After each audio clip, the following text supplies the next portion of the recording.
बिस्मिल्लाहिर्रहमानिर्रहीम। अस्सलाम वालेकुम। मुझे कुछ लोगों ने उठाकर कोठे पर बेच दिया। पहले मैंने वहाँ से भागने की बहुत कोशिश की, लेकिन उसके बाद न जाने क्यों मुझे वो सब अच्छा लगने लगा और मैं वहीं रहने लगी। लेकिन वहाँ पर एक आदमी आया जिसको मैं जानती नहीं थी, और उसने मुझे मेरे बारे में एक ऐसी बात बताई कि मेरे कदमों तले से ज़मीन निकल गई और मैं फ़ौरन वहाँ से भाग जाने के बारे में सोचने लगी, क्योंकि उसने कहा था कि अभी तो ये लोग तुम्हारे साथ एक ऐसा काम। मेरा नाम मीना है, ये मेरी कहानी है और मैं अपने बहन भाइयों में सबसे बड़ी थी। मेरी उम्र 14 साल थी। हम एक छोटे से गांव में एक कच्चे घर में रहते थे। मेरी माँ दूसरों के घर काम करती थी। उसको गुर्दों की तकलीफ थी, पर हमारे पास उसके इलाज के पैसे नहीं थे। वो कहती थी वो ठीक है और हमारे लिए कमाती थी। बाबा अच्छे थे, पर उनको शराब की लत थी। मेरी एक छोटी बहन और एक भाई था। मेरी माँ एक दिन गुर्दे की तकलीफ में मुब्तला होकर इस जहान से रुखसत हो गई। अब मैं ही सारा घर संभालने लगी। कुछ वक्त गुजरा तो एक दिन बाबा ने बताया कि गांव की मलकानी मुझे शहर में किसी के घर काम पर रखवा सकती है। वहाँ तनख्वाह भी अच्छी मिलेगी, महीने में 5 दिन की छुट्टी भी मिलेगी। मैं अपने बहन भाइयों के लिए करने को तैयार हो गई। बाबा ने मलकानी से बात कर ली और एक दिन सुबह उसने मुझे ड्राइवर के साथ गांव रवाना कर दिया। मैं खुश थी कि अब मैं खुद कमाऊंगी तो अपने बहन भाइयों को स्कूल भी भेज सकूंगी, उनके लिए सब कुछ कर सकूंगी जो मैं उनके लिए नहीं कर सकी। पर अचानक ड्राइवर ने गाड़ी रोक दी और मुझे गाड़ी से बाहर निकाल दिया। मैंने देखा सड़क सुनसान थी और आसपास जंगल था।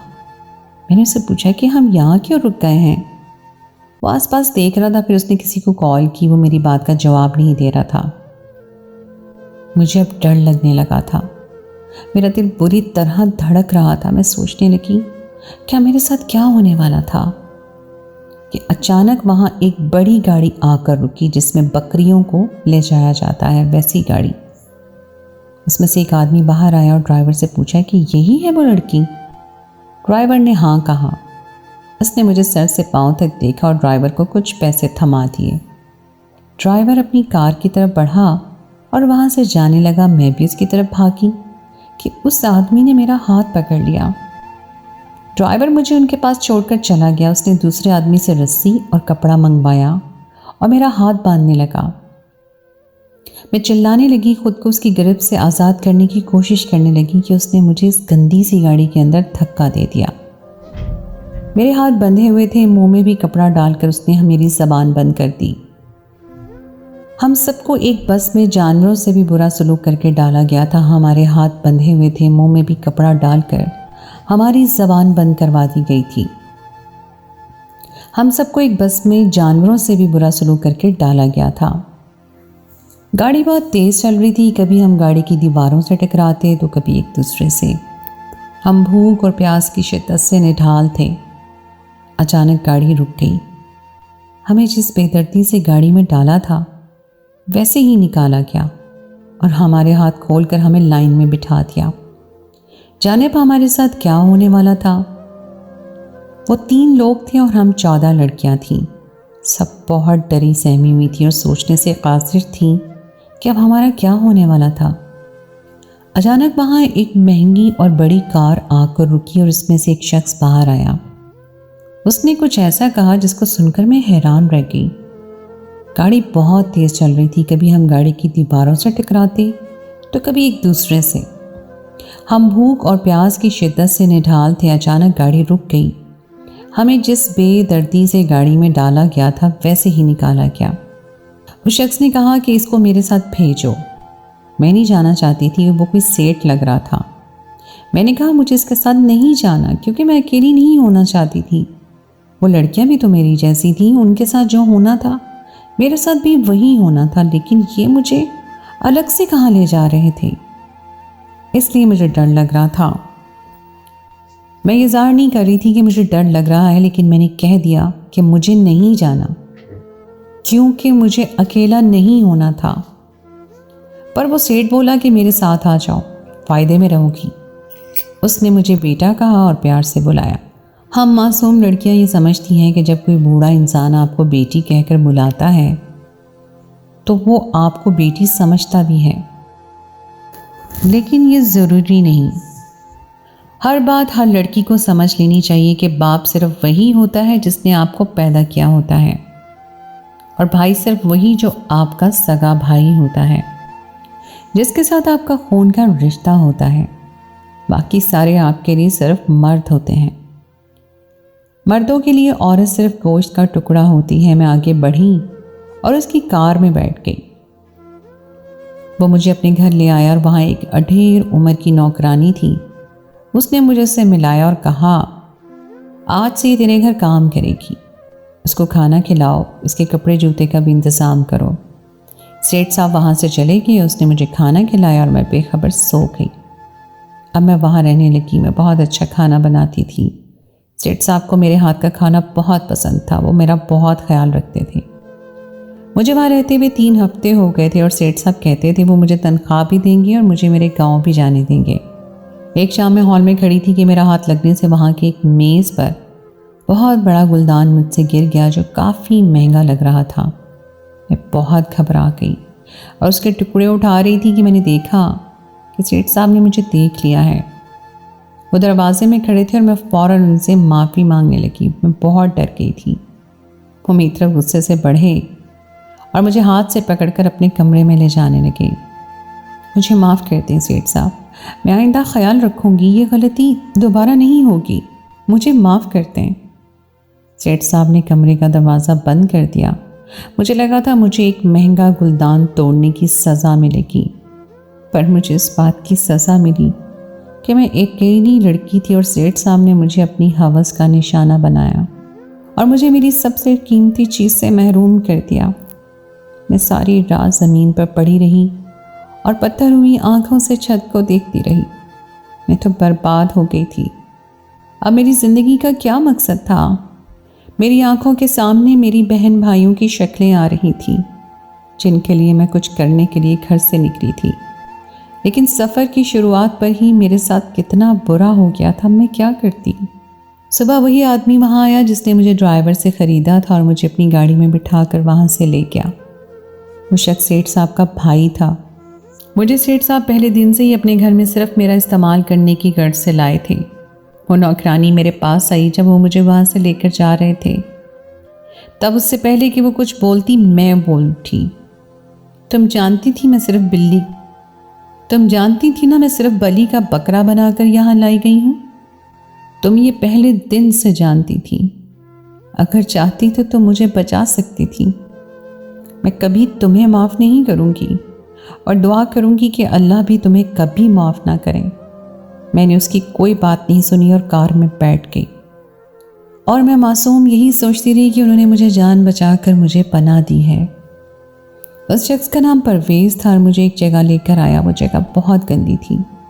वहाँ काफ़ी सारे छोटे छोटे कमरे बने हुए थे। वहाँ की लड़कियों ने अपने चेहरों को मेकअप से निथरा हुआ था और अजीब चमकदार कपड़े पहन रखे थे। परवेज़ ने मुझे एक बड़ी उम्र की औरत के हवाले किया। उसका नाम नजमा था। परवेज़ ने कहा कि ये ख़ास वाली है, समझ, यही अब यहाँ की सबसे कीमती वाली है, इसका ख्याल रख और कमरा भी दे। वो मुझे ख़ास क्यों कह रहे थे? मेरे साथ यहाँ पर क्या ख़ास होने वाला था? मेरे साथ भी तो वही होना था जो बाकी लड़कियों के साथ होना था। मुझे उनकी बात समझ नहीं आई कि उन्होंने मुझे ख़ास क्यों कहा। नजमा ने हाँ में सर हिलाया और मुझे एक कमरे में ले आई जहाँ एक और लड़की रहती थी। उन्होंने मुझे खाना दिया और नए कपड़े भी। उसने कहा खाना खाकर ये नए कपड़े पहनकर तैयार हो जाओ।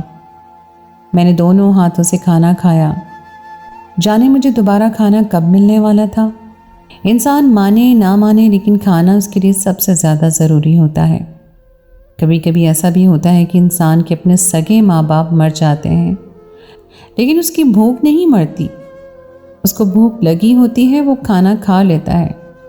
लोग कहते हैं कि कोई अपना इस दुनिया से चला गया तो मैं खाना पीना छोड़ दूंगा, लेकिन वो खाना पीना नहीं छोड़ सकता, क्योंकि पेट चीज़ ही ऐसी है जो खुराक मांगती है, पर मैं तैयार नहीं हुई। नजमा वापस आई तो कहने लगी कि तुम तैयार क्यों नहीं हुई? मैंने पूछा कि मैं तैयार होकर क्या करूं? मेरे सवाल करने की देर थी कि उसने जवाब में मुझे एक जोरदार थप्पड़ रसीद किया और बोली, ये तेरे बाप का घर नहीं, कोठा है। यहाँ रहना है तो धंधा करना होगा। और क्या तुझे यहाँ मुफ्त की रोटियां तोड़ने लाया गया है? चल तैयार हो। मुझे धक्का देकर बोली। अब मुझे समझ आई कि मैं किस दोज़ख में आ गई थी। मैं रोने लगी। वहाँ दूसरी लड़की मेरे पास आई, बोली, ये लोग बहुत खतरनाक हैं, ये जो कहते हैं मान जाओ वरना बहुत मारेंगे, और अगर बात मानोगी तो खाना भी मिलेगा और पैसे भी। अपने घर वालों को वो पैसे भेज देना और उनको नहीं बताना कि तुम क्या करती हो। यहाँ हम सब ऐसा ही करते हैं। उसका नाम इरम था और वो ऐसे बोल रही थी जैसे ये आम सी बात थी। मुझे उनकी बात माननी पड़ी, पर मैंने सोच लिया था कि मैं मौका देखकर यहाँ से भाग जाऊंगी। मैंने वहाँ की रूटीन नोट की। सुबह के वक्त वहाँ किसी को होश नहीं होता था और सब सो रहे होते थे। यही सही वक्त था वहाँ से भाग जाने का। मैंने भी ऐसा ही किया। मैं वहाँ से भाग उठी और किस्मत से मुझे एक पुलिस स्टेशन नज़र आया। मैं वहाँ गई और कहने लगी कि मुझे कुछ बताना है। पुलिस वाला मुतवज्जो हुआ और मेरी बात गौर से सुनी, पर बात सुनने के बाद बोला कि तुम 5 मिनट रुक जाओ, मैं अभी आता हूँ। वो किसी को कॉल करने गया था और 10 मिनट के बाद वहाँ परवेज़ आ गया। उसको देखकर मेरी रूह फना हो गई। पुलिस वाला उससे कहने लगा, ये तो शुक्र करो कि ये यहाँ आई है, वरना अगर आगे वाले पुलिस स्टेशन चली जाती तो तुम्हें कोई नहीं बचा सकता था। वहाँ आजकल नया थानेदार आया है और ईमानदारी और इंसाफ की बीमारी है उसको। परवेज़ ने पुलिस वाले की हथेली में कुछ रकम थमा दी। मैं चिल्लाने लगी, चीखने लगी, पर वहाँ खड़े सब लोग मुझे देख तक नहीं रहे थे। परवेज़ मुझे वहाँ से ले तो गया और उस कोठे में दाखिल होने से लेकर कमरे तक वो मुझे मारते हुए लेकर गया। उसने मेरी गैर मौजूदगी में नजमा और इरम को भी मारा था, क्योंकि उन्होंने मुझ पर नज़र क्यों नहीं रखी थी। उनके चेहरे पर भी ताज़ा ज़ख्म थे। नजमा मेरी तरफ बढ़ी और मुझे समझाने लगी कि वो भी मेरी तरह मजबूर है। तेरी उम्र की बेटी है। मेरी ससुराल वालों ने शौहर की मौत के बाद मुझे घर से निकाल दिया। अब ये काम करके मैं अपनी बेटी को पढ़ा रही हूँ। ये इरम है ना, इसकी 5 बहनें हैं। ये उनके लिए ये काम करती है। यहाँ हर औरत की एक अलग कहानी है। हम सब अपनी मर्ज़ी से ये काम नहीं करते। यहाँ से वापसी की रास्ता नहीं है। तू भी अपने हालात को कबूल कर ले। अब ये ही तेरी ज़िंदगी है। मैं ज़ख्मों से चूर उनकी बातें सुन रही थी। मैं तुम सब की तरह ये सब बर्दाश्त नहीं करूँगी। मैं भाग जाऊँगी। मैं फिर से भाग जाऊँगी। मैं ज़ोर से चिल्लाई और मैंने ऐसा ही किया, पर इस बार मैं दरवाजे पर ही पकड़ी गई। मुझे परवेज़ ने जानवरों की तरह मारा और 10 दिन तक मैं अपने कमरे में ही पड़ी रही। किसी ने मेरे ज़ख्मों पर मरहम नहीं लगाया, वो खुद ही भर गए। बस कभी नजमा तो कभी इरम आगे आके मुझे खाना खिला देती थी। जाने मुझे किस जुर्म की सज़ा मिल रही थी। उसके बाद मैंने हार मान ली थी। मैं भी उन सब की तरह हालात को कबूल कर चुकी थी और वहाँ काम करने लगी। अब मुझे ये महसूस होना बंद हो गया था कि मुझ पर जुल्म हो रहा है। हर इंसान की बर्दाश्त की एक हद होती है कि वो हद पार हो जाती है तो उसे जुल्म नहीं लगता। मैं जाने क्यों उन लोगों में घुल मिल गई थी। अंधेरे में रहते हुए मैं ये भूल गई थी कि रोशनी कैसी होती है। अब मैं खुद तैयार हो जाती थी। किसी को मेरे साथ ज़बरदस्ती नहीं करनी पड़ती थी। मैं भी मेकअप करती, अपने बदन पर खुशबू लगाती और बाहर सड़क पर बाकी लड़कियों के साथ खड़ी हो जाती थी। वो लोग जैसा कहते थे मैं वैसा करती थी। मुझे टाइम पे खाना मिल जाता था जिसे मैं बहुत खुश होकर खाती। फिर कुछ पैसे मिल जाते थे और कुछ लोग ऐसे थे जो छुपा कर पैसे देते थे, क्योंकि वो ज़्यादा खुश हो जाते थे। उन पैसों के बारे में उस औरत को मैं नहीं बताती थी और अपने पास रख लेती थी। एक दिन मुझे अंधेरे में एक किरण नजर आई। वो शख्स मेरे कमरे में आया तो मैं पत्थर बनी बैठी थी। मेरे लिए वो एक और तमाशबीनी तो था। उसने दरवाज़ा बंद किया और मुझसे मेरा नाम पूछने लगा कि तुम कौन हो, कहाँ से आई हो। मैं उसकी किसी बात का जवाब नहीं दे रही थी। उसने कमरे की दीवार पर कुछ लगाया था, जाने वो क्या था। उसने मुझे पलट कर देखा और फिर से पूछा, तुम्हारा नाम क्या है।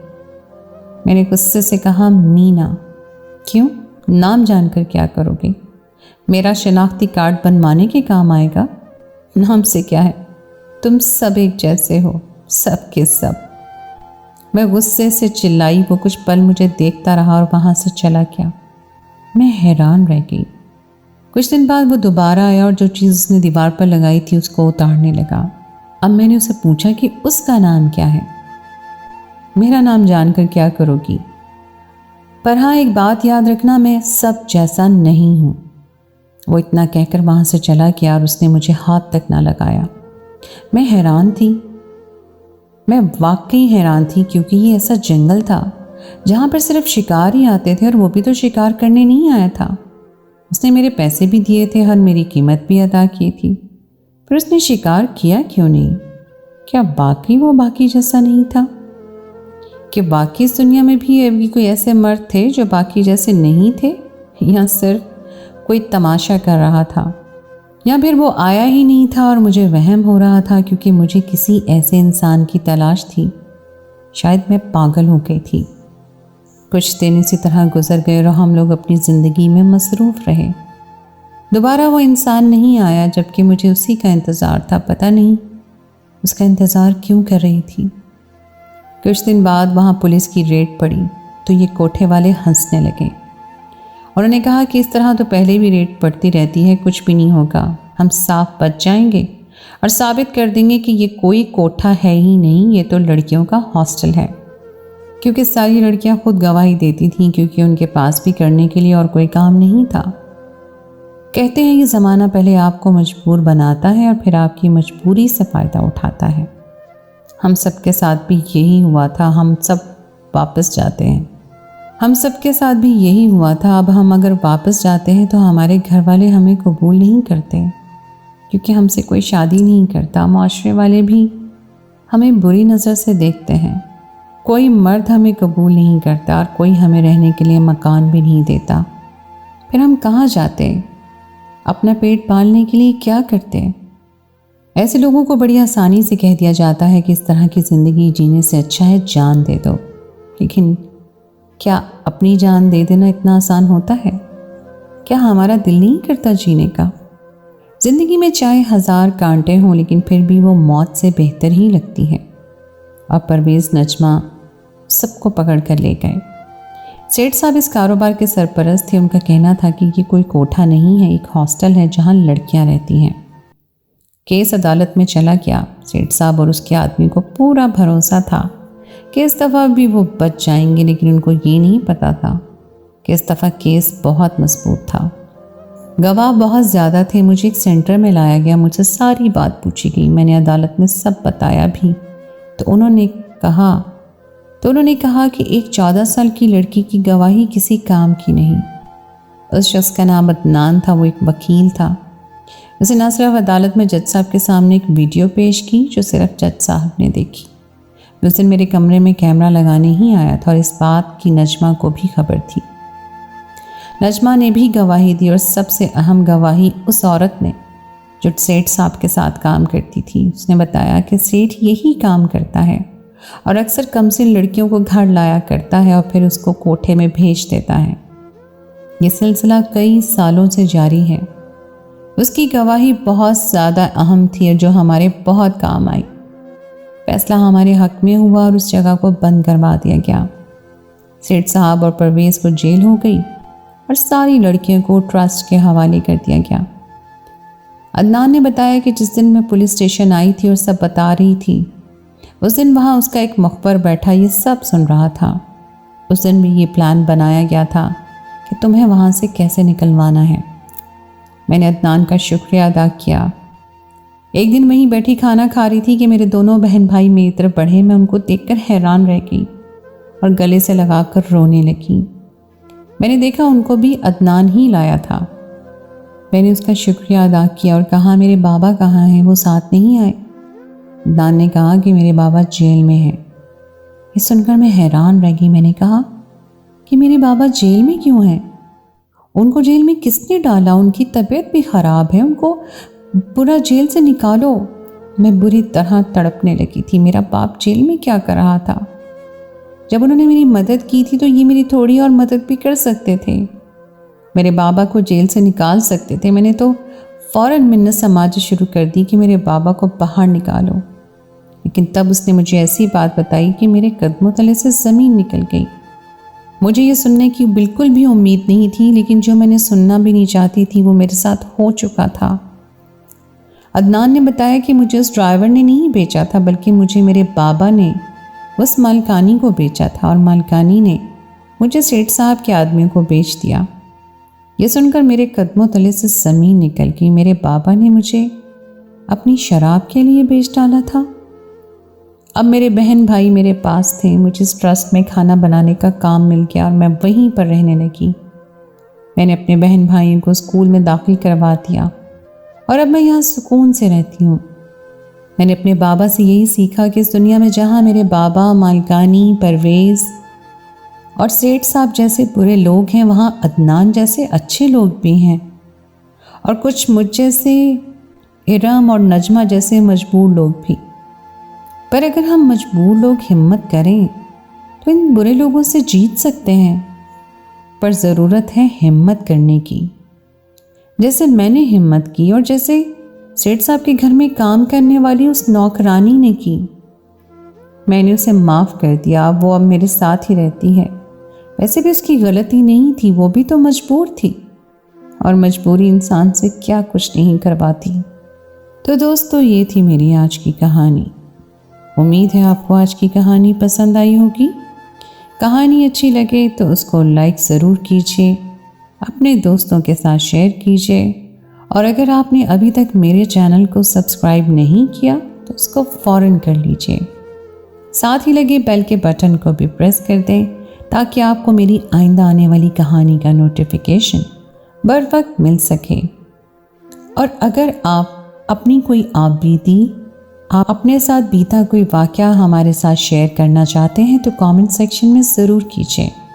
हम आपकी कहानी को मंजर आम पर लेकर आएंगे। अगली कहानी तक के लिए मुझे दीजिए इजाज़त। खुदाए पैमान।